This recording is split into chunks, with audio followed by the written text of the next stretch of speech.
Assalamualaikum warahmatullahi wabarakatuh. Salam sejahtera untuk kita semua. Jumpa kembali di channel khusus kesehatan Ngobrol Sehat bersama Profesor Delfitri Munir.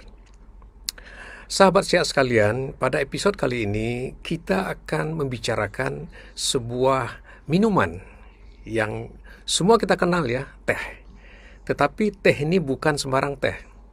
Teh ini sangat kaya manfaat, baik itu untuk penanggulangan penyakit, juga sangat bermanfaat untuk meningkatkan imunitas kita. Ini dalam suasana pandemi ini kita memang sangat membutuhkan imunitas kita yang prima. Kita akan bahas mengenai teh ini bersama Profesor Dr. Apoteker Keri Lestari Dadan, MSI. Assalamualaikum Prof. Terry. Waalaikumsalam warahmatullahi wabarakatuh. Apa kabar Prof? Sehat-sehat ya? Alhamdulillah sehat-sehat. Prof. Terry, ini kan kalau bicara mengenai teh, kita tahu dari zaman nenek moyang kita sudah mengenal teh ya. Di Indonesia bahkan di Asia juga ya, ini sudah tidak asing lagi ya. Ini kok Prof. Terry tiba-tiba memunculkan teh ya. Teh dia ya, yang isinya yang dibuat dari daun stevia ya. Ini apa ide latar belakangnya muncul pemikiran dibuat teh seperti ini? Bagaimana, Prof? Silakan. Jadi latar belakangnya adalah rata-rata kita semua pencinta teh ya, selain kopi gitu.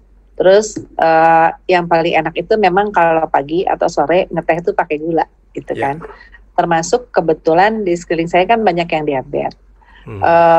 Mereka itu walaupun dikasih tahu bahwa itu nggak boleh tuh teh manis itu bahaya untuk kadar gulanya, tapi kan kadang-kadang suka nyolong-nyolong, nyuri-nyuri gitu. Nggak salah.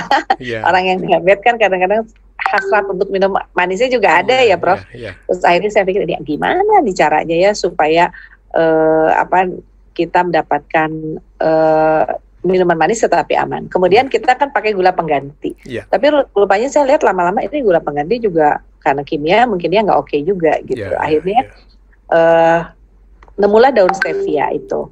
Saya pikir ini akan lebih mudah untuk kesan herbalnya kalau dijadiin tea bag gitu, disatuin antara teh dengan teh gitu loh. Nah ternyata tidak semudah itu, karena sebetulnya stevia ini daunnya manis, tetapi ada rasa aftertaste yang memang rasa aftertaste-nya itu tuh mengganggu gitu loh, nggak enak, langu, ketar dan sebagainya. Jadi gimana caranya? Nah sebetulnya kita akhirnya melakukan riset untuk mengendalikan kadar aftertaste tersebut. Kadang-kadang di sini terasa kering gitu ya Prof ya. Jadi akhirnya dengan beberapa riset, kurang lebih sekitar 2 tahun kita meriset untuk menghilangkan rasa tidak enaknya gitu ya. Alhamdulillah ini sudah selesai risetnya dan akhirnya produknya itu bisa kita validasi dan standarisasi sehingga rasanya dari batch ke batch itu mulai stabil. Maka lalu kita lakukan penelitian lebih dalam untuk melihat gimana nih, karena ini kan untuk yang diabetes, kita lakukan uji preklinik. Nah uji prekliniknya ini langsung dari tea bag-nya, jadi bukan dari daun stevia yang diekstrak enggak, tetapi langsung dari tea bag-nya kita. Jadi kita bikin 3 grup hewan cobanya, kita gunakan tikus. Kemudian tikus tersebut dibuat model diabetes tipe 2 dengan diberikan makanan yang tinggi lemak dan tinggi karbohidrat. Seperti makanan kita hari-hari gitu loh Prof ya.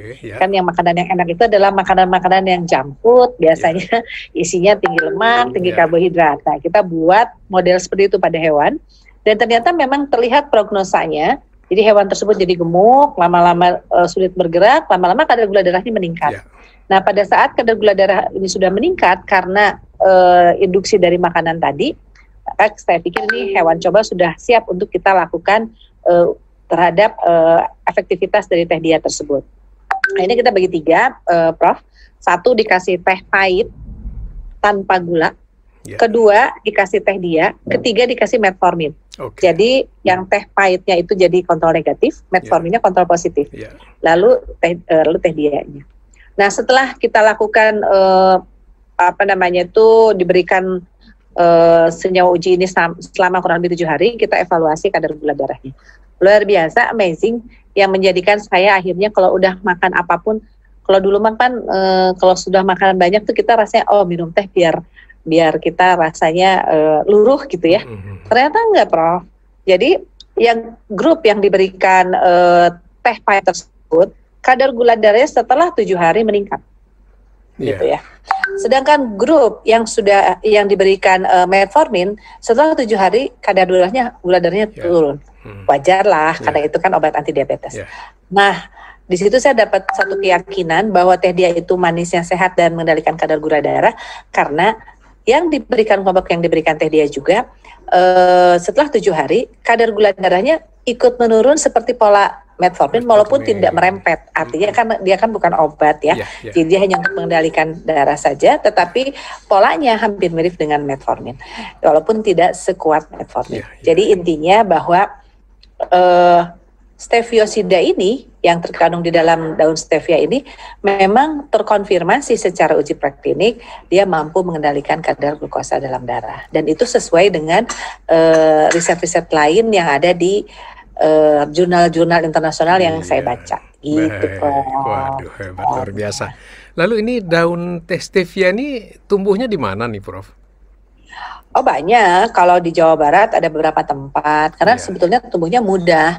Itu seperti semak-semak gitu ya. Jadi kalau ditanam begitu aja gitu, asal bukaan lahannya tidak 100%, kalau nggak salah bukaan lahannya sekitar 40%, jadi masih ada pohon-pohon belindung di atasnya. Itu kalau kita tanam bibitnya kurang lebih sekitar sebulan tuh daunnya udah bisa kita panen. Itu gitu. Apa namanya kalau di daerah itu disebut? Stevia tetap namanya. Oh, namanya memang tumbuhan stevia gitu ya? Ya, namanya stevia. Kalau latinnya stevia rebaudiana. Iya. Ya nggak tahu juga kadang-kadang di setiap daerah kadang-kadang ada penamaannya gitu ya.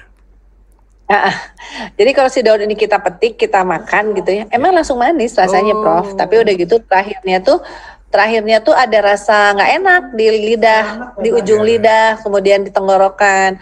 Itu yang rasa yang menjadi challenge kita untuk dihilangkan gitu, dengan sistem formulasi secara farmasi. Makanya butuh waktu panjang juga ya, Prof ya.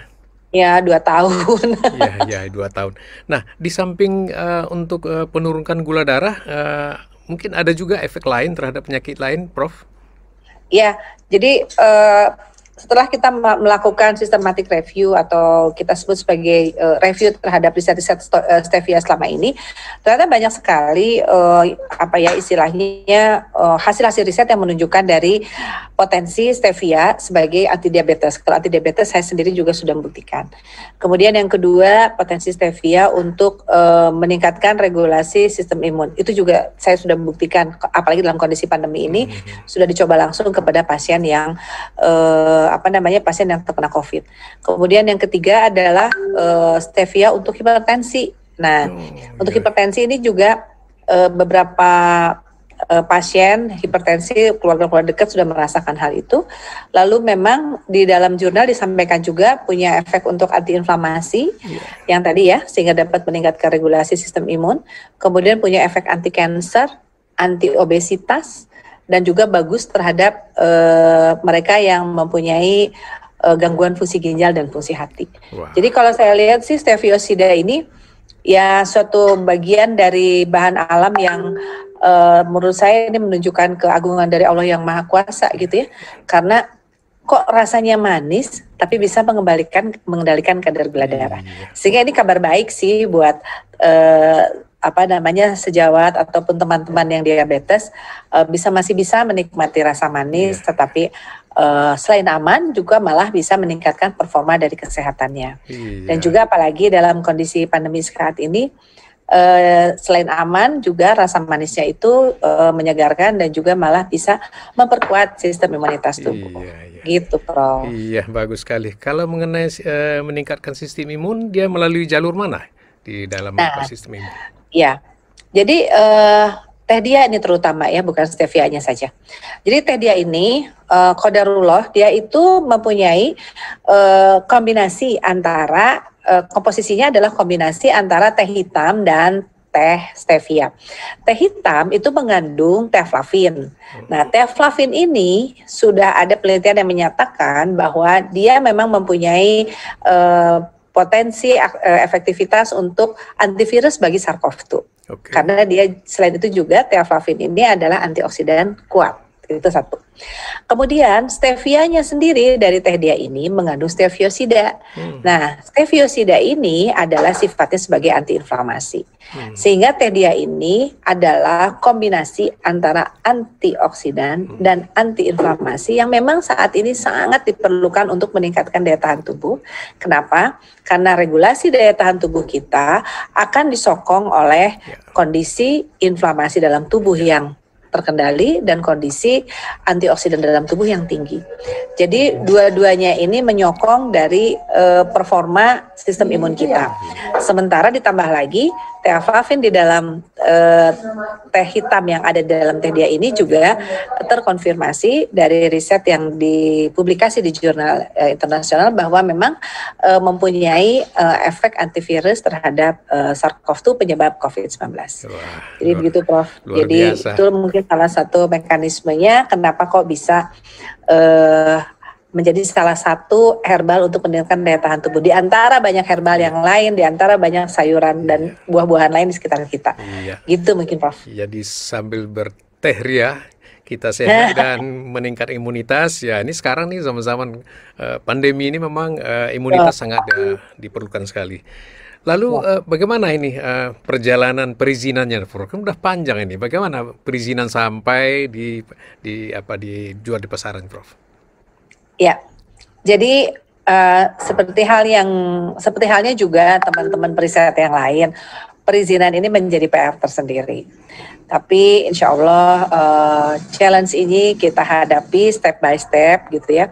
Jadi justru malah kita semakin meningkatkan kepercayaan kepada BPOM bahwa kalau suatu obat sudah mempunyai izin atau suatu obat atau pangan ataupun juga kosmetik sudah mempunyai izin edar, itu memang sudah ditelaah mendalam oleh BPOM. Jadi yang ditelaah itu bukan hanya produknya, Prof, tetapi juga sertifikasi terhadap sarana produksi.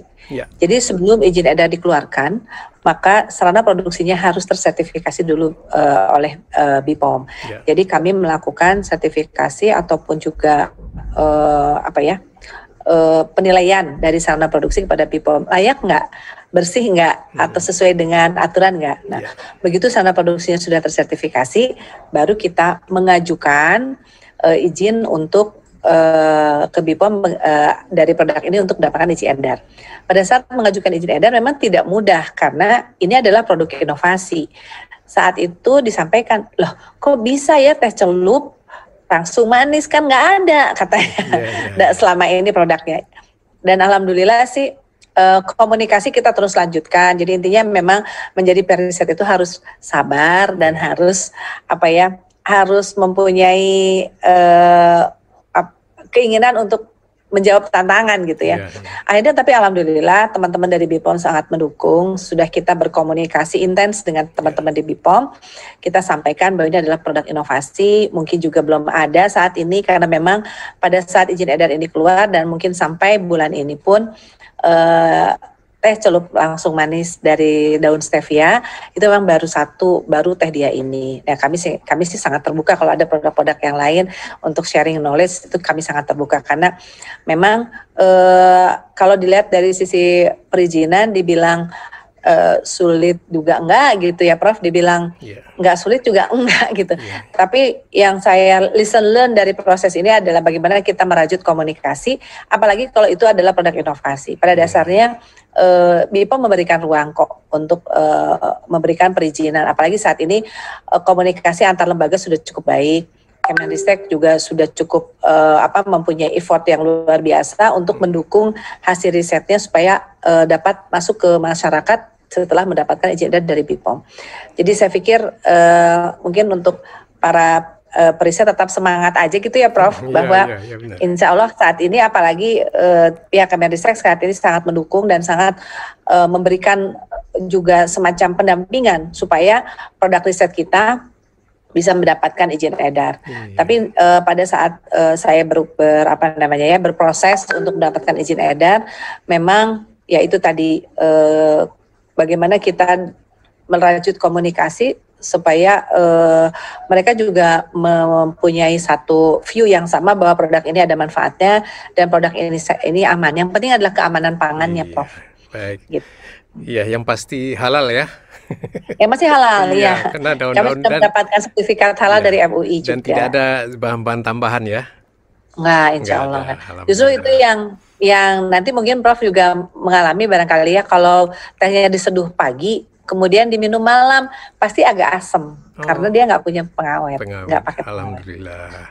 Baik, Prof. Terry, waduh luar biasa, ini sangat bermanfaat sekali untuk masyarakat kita, apalagi di pandemi ini ya, dan kemudian bagi masyarakat kita yang menderita diabetes ya, atau hipertensi gitu sekalian ya, obesitas ya, jadi sekali minum banyak yang manfaat yang bisa kita capai. Mudah-mudahan bermanfaat. Terima kasih Prof. Terry atas kesempatan waktunya. Ya, salam sehat selalu ya. Ya, salam sehat, salam silaturahim saya untuk teman-teman semua di USU, dan juga tetap semangat di masa pandemi ini. Insya Allah kita hadapi bersama-sama dan semoga COVID-19 ini segera nyah dari bumi Indonesia dan kita menang melawan COVID-19. Amin, amin. Terima kasih Prof. Terry. Wassalamualaikum warahmatullahi wabarakatuh. Waalaikumsalam warahmatullahi wabarakatuh. Salam sehat. Assalamualaikum. Waalaikumsalam.